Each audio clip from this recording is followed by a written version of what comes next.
The nation is going to be wild on William Ruto. I say wild, very wild. Nothing he will do that will appease Kenyans. But it is upon Kenyans to stand guard and do what they want. Americans have taken their country back. Kenyans must rise up and take their country back.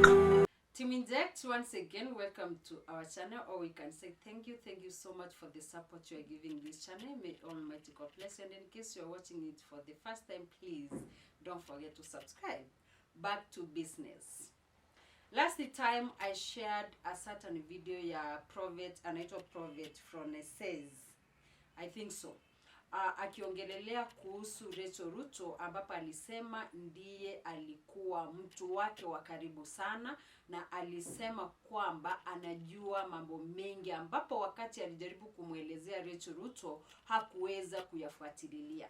The same Prophet nao amejitokeza akipinga sana yale maneno Gladys Sholei aliweza kuyaongea baada ya bishops kujitokeza kwa mtandao criticize Ruto's government or Ruto's rotten government, vile watu wamekuwa wakiuliwa, wakikuwa abducted, economy vile ni mbaya. So Sholei alionekana kwamba anataka kuwasomea wale bishops, ambapo alisema bishops kama wameona kitu kibaya, wako na nafasi ama walikuwa na freedom ya kwenda mpaka State House waweze kumpata President Ruto ili waweze kuongea ama waweze kuelezea zile shida zao walikuwa nazo. This is the same Gladys ambaye yeye anaelewa ama anaamini kwamba the only way to solve any issue in this country is by giving or by getting a brown envelope. So these bishops walikuwa wamefika mwisho.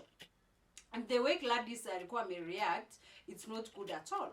As Kenyans, we never expected Gladys could behave vile alikuwa amebehave, as if anaongea kama yeye ni pie wa Ruto ama yeye ni bibi ya Ruto.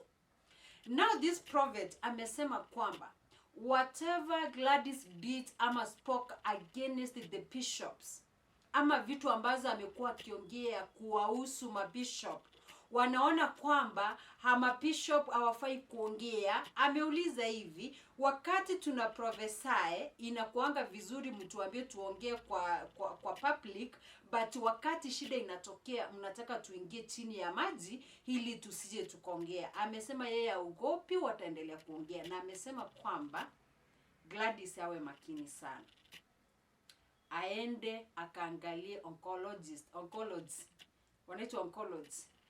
Maybe akona cancer. Yes, I know it's not good kuombea mtu ugonjwa, but this came from a prophet.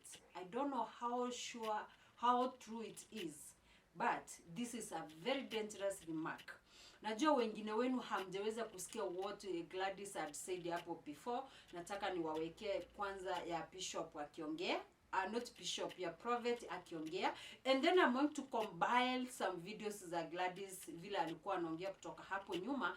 Then hapo kwa comment section you can give us your comment ili tujue what's your opinion, what's your suggestion. Do you think Gladys alikuwa na right ya kuongea vile aliongea? Do you think huyu prophet vile ameongea umefurahishwa ama umechukia ama upendi, ama unaona aje kwa mtazamo wako?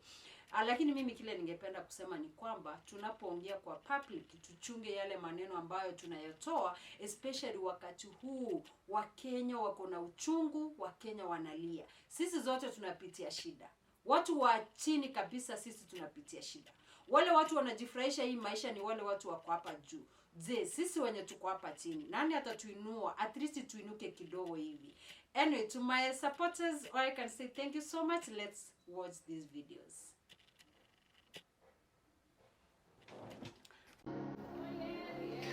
I was brought a video by Mama this week about there's some Catholic bishops who gathered together, and they were not happy with the government. But who is happy anyway? Who is happy? When President Ruto was going through every church to be prayed for, it was all good, and he could be told what to do publicly. Now, Gladys Sholei comes out, that's the video was shown, and says how the church should keep off, let the president run the nation. This president cannot run the nation, and no president has ever run any nation without God successfully. None. We say we're a Christian nation. Tell me how many kings in the Bible rejected God's prophets and counsel. And the counsel never came to them privately all the time. Mwache hiyo ujinga kudhani politicians are bigger than clergymen. The spiritual governs the physical. And you'll know that very soon. And as I was shown, immediately, the same angel who was in the days of Nebuchadnezzar came across Kenya and said, let that woman go to an oncologist for touching the church of God and mocking the church of God. Then publicly I've said it. Not a human hand to do it. That's cancer. That's cancer. It's a very bad era to play with the church of God in Kenya. Very bad time. We are not the generation of our fathers who are told, keep quiet, let politicians just rule the nation. We live in this nation also. We live here. We have a voice. When we were prophesying that you're going to set us, we were supposed to prophesy boldly and openly. When you're doing wrong now, we should do silently. Akuna. The angel said it. Na nimesema mbele ya dunia mzima. Said, let her go to the oncologist. This is cancer.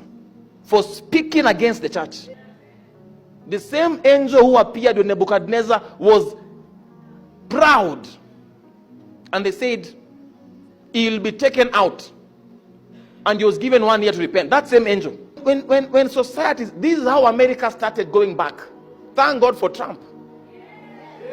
By the church becoming quiet, you're told, oh, you know, don't enter politics. Don't enter what?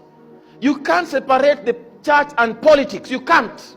Because all nations belong to Jesus.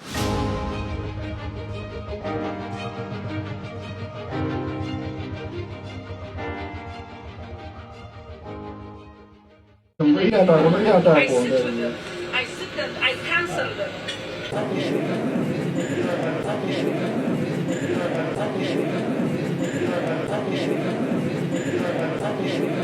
I am not bad with Catholics.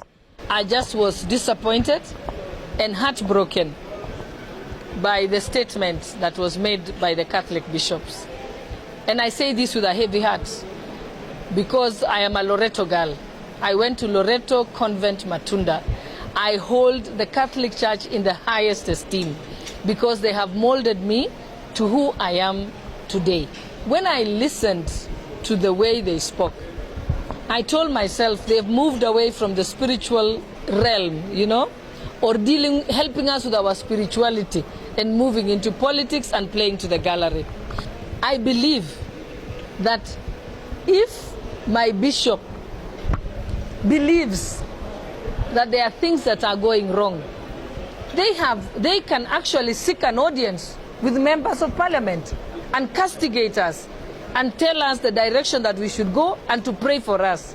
And also, I know that the bishops of every type of church in Kenya, every denomination, can get an audience with the head of state today, because our head of state has leaned on the church for all his life.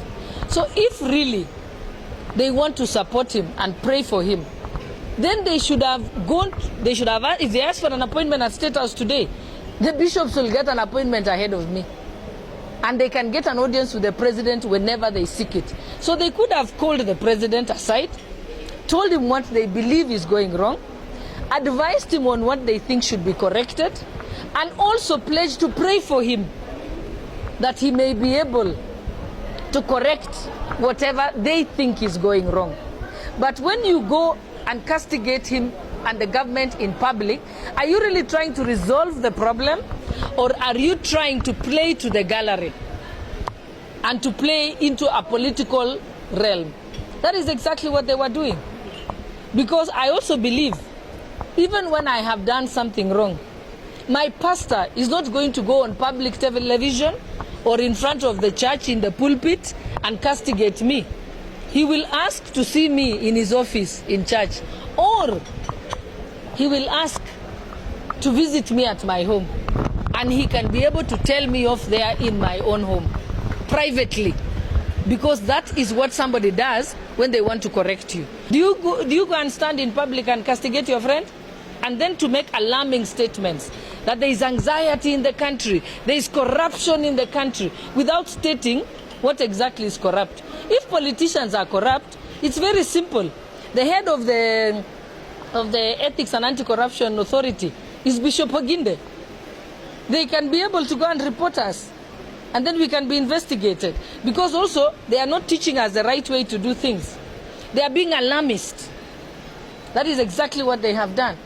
And when you say that there is disappearances and deaths and so on, without acknowledging that the Inspector General had come forward and acknowledged how many women had been killed, gave a progress report on where it is, because also what the church should be advising, saying, we think the challenges with these femicides has got to do with this. Like, for example, I've been very vocal in speaking to women and telling young women, please do not agree to have a date in a private place.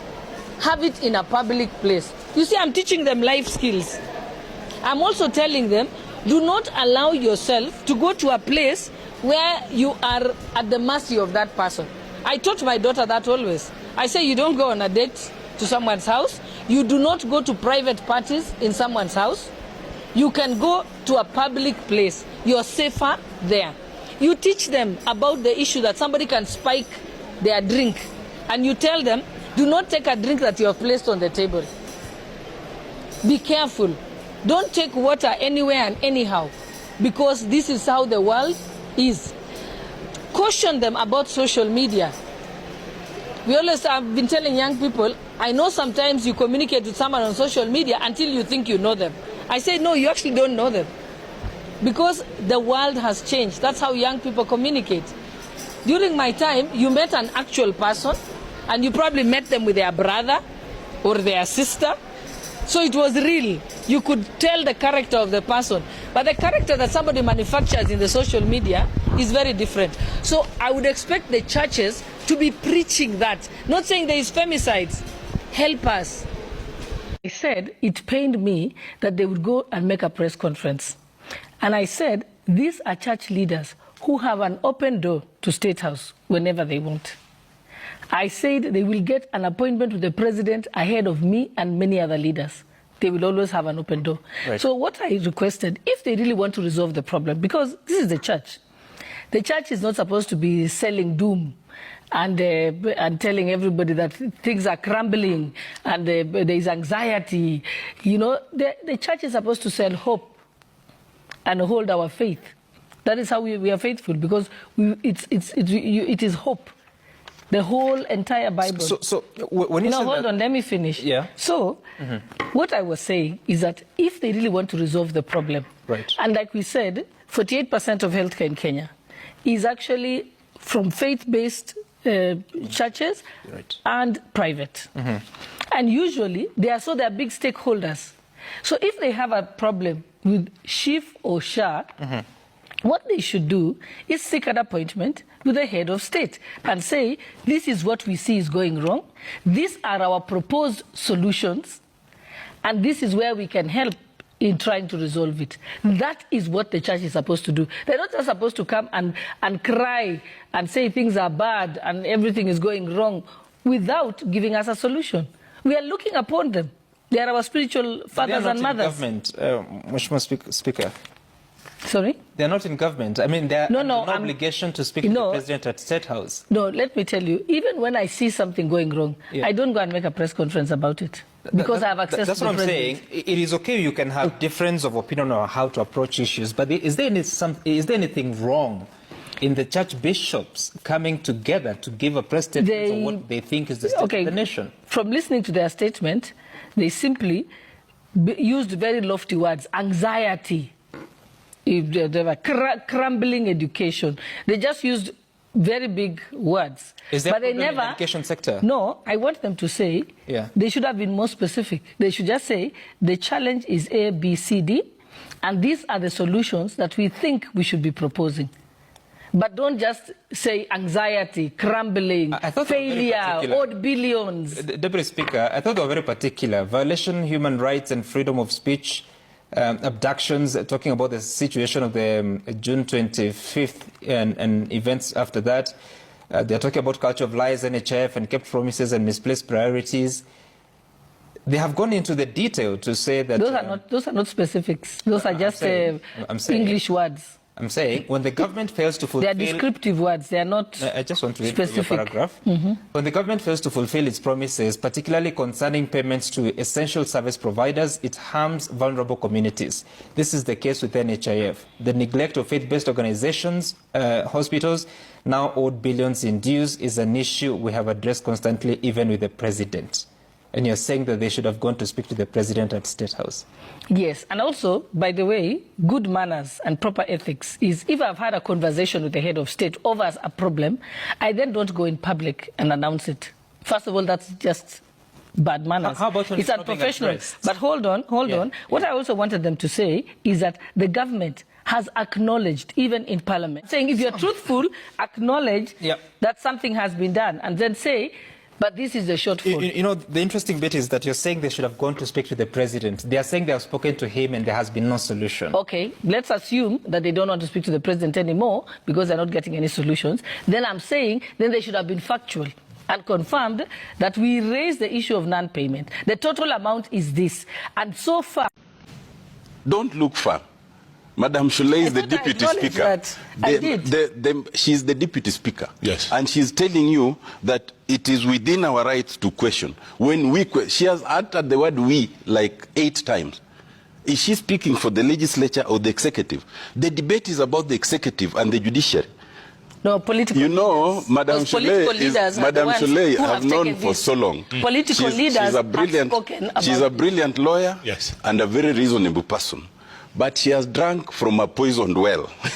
And that well is poisoning her mind. So that she has even forgotten that we elected her as the deputy speaker of another independent arm that is supposed to check on the executive. And she is now coming to do what you'd have thought the Attorney General or somebody deep in the executive would be doing, defending executive action and utterances. Now, it is totally wrong. Let me explain. First of all, let me just explain. You know, Madam Sholei says that the executive made certain promises and therefore they must keep them. This is not about who made what promise. And nobody is stopping anyone from making any promise. It is not even the mandate of the judiciary to question the policies and promises made by this regime. The only thing the judiciary can do, and that's all they have done, is to ask, is what you are doing constitutional? Is this also being done constitutionally? The very things that now is making them lament, which is the health laws, amendments, the affordable housing thing, Madam Sholei knows. On the floor of Parliament, I pointed out the very things that the court now pointed out. Okay? And I even told them that I am not in that regime. But assuming that's what you want to do, please do it legally and lawfully. Please make sure that you cannot go and start taxing Kenyans without a legal legislative basis. Because the Finance Bill and Act is not a basis. That is just designates the process. There must be a legislative basis. That is what the court told them. That is what now they're trying to do. They could have done it then. So it's not about determining for them which policies. Look, we've heard from this same regime that they will only give employment to those who voted for them. Well, that might as well be their policy because no one has denied it. Do you think that policy can stand the test of legality in court? Of course the court will say no. The court will say the Constitution abhors discrimination of any sort, including on political grounds. So such a policy will again be struck down. So instead of looking at where the problem is, which is this, we have a regime that believes that it can impose its will on Kenyans and cannot be questioned in terms of reasonableness, cannot be questioned in terms of constitutionality, and anybody who dares do that then is against the people. That is just wrong. The executive must understand that they have no superior authority over the other arms. Under Article 1, only the people are sovereign.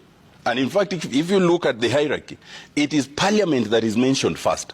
Then the executive, then the judiciary. There is no way and no basis on which the executive can believe that it can now impose its will on the judiciary or the legislature. The fact that they've succeeded in doing it for the legislature is courtesy of the leadership we have in the legislature.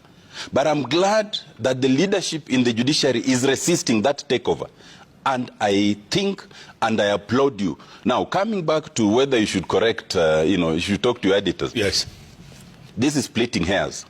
I am not aware of what happened in Kisumu today, but it's very simple. Where the court says that Parliament cannot undertake public participation, because that's usually the word. Public participation comes in many forms. It comes by way of written memoranda. It comes by way of oral hearings. It comes in many forms. Some even just send emails. It's public participation, and all of it is always in a report. Where the court has said that public participation should not be held, and then you say the court only talked of receiving written memoranda, not hearing. The judgment it is outrageous. And if that happened, Jeff, then they are succeeding in intimidating the judiciary, which is their entire intention. No interpretation can say that you can now go and be heard, but you cannot submit something in writing, even if you have summarized it in writing. That's just a distinction without a difference. No, but let me read for you the exact reading of the judgment, that the ruling that was given when they issued the conservatory orders the first time on the 19th of December. It says, in the interim, conservatory orders be and is hereby issued to prohibit the conduct of public participation in the manner prescribed on the 9th December 2023 in the local dailies until the application is heard. So that's my exact point. So now public participation is continuing, not in the manner that had been prescribed in the 9th of December announcement, but a different format. And today the court in Kisumu has acknowledged that, and they say there is no problem with that public participation continuing. Okay, yes. Let's take a break. Yeah, so you cannot overinterpret the judgment. You can't make your own interpretation. That is the interpretation of the judge. Splitting hairs.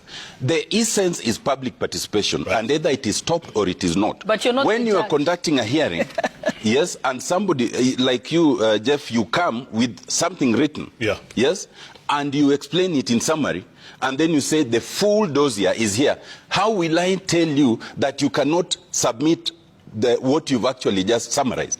That's just nonsense. What Honorable Otiende Amolo is doing now is he's trying to write his own judgment. On the one hand, you have just told us that we must obey court orders. So you must also follow what the judgment made. You cannot now sit here and write your own judgment and begin to tell us what we should do. You're not the judge at all in this case. Let me take and a break also, here. it must be remembered that Parliament has obeyed the court order. They have put in an appeal. They did not. They are not in contempt of the court order at all.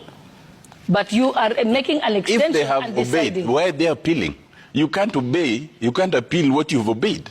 No. You see, it's very simple. Okay. On that note, let's agree to disagree for once and take a break and talk about the president and opposition leader are in disagreement when it comes to dialogue with the judiciary. Why? Why? Shouldn't there be some kind of dialogue? One side says yes, the other side says no. What are your thoughts? What are your thoughts? Keep tweeting at Krenanga Jeff. This is a brilliant conversation with two brilliant lawyers. Ooh, I'm getting an education here in jurisprudence. Is that what they call it? Absolutely. Oh, thank God I got it right. And he's trying to write his own. He's now made himself the judge. Judge, jury, and executioner. Exactly. This is Legrand from Simple Generations.